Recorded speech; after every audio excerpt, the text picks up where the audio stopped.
அன்னை ஸ்ரீ சாரதா தேவியின் அன்பு மொழிகள். பாரம்மா, மிகவும் உயர்ந்த ஆன்மீக நிலையில் உள்ளவர்கள் மட்டுமே துறவிகளாகி எல்லா தலைகளிலிருந்தும் விடுபட முடியும்.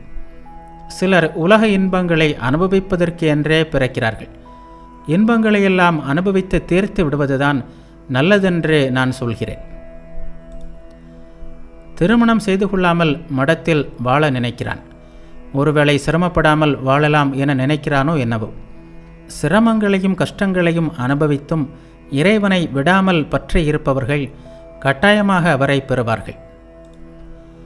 எவ்வளவு சோகம், எவ்வளவு தாபம், எவ்வளவு வேதனை கனல்கள், இவற்றிலெல்லாம் வருபட்டு இங்கே வருகிறார்கள்.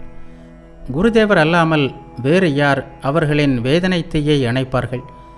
அவரை விட அதிகம் வேதனையை அனுபவித்தவர் யார்? அதனால்தான் மக்களின் வேதனைகளை புரிந்து கொள்கிறார். கடவுளிடம் உயிர்கள் பட்டுள்ள கடன் தீரவே தீராதா என்று சில வேளைகளில் தோன்றுகிறது. தீராது. எத்தனை தவங்கள் செய்தாலும் அவரிடம் பட்டுள்ள கடனை தீர்க்க முடியாது. ஏனென்றால் உயிர்களும் அவருடையவை அல்லவா? மீண்டும் மீண்டும் பிறக்கிறேன். மலைமலையாய் துன்பங்களை தாங்குகிறேன். எத்தனை நாள் இந்த வேதனையை தாங்குவேன்? இந்த வேதனைகள் உயிர்களுக்கு மட்டும்தானா? இறைவனுக்கும் தான். குருதேவர் எவ்வளவு கஷ்டப்பட்டார்? யார் இதை புரிந்து கொள்வார்கள்? எப்போது என்னை அழைப்பாயோ அப்போது நான் உன் அருகில் வருவேன். இதை மனதில் வைத்துக்கொள். ஒருபோதும் மறக்காதே. அழைத்தால் குருதேவர் வருவார்.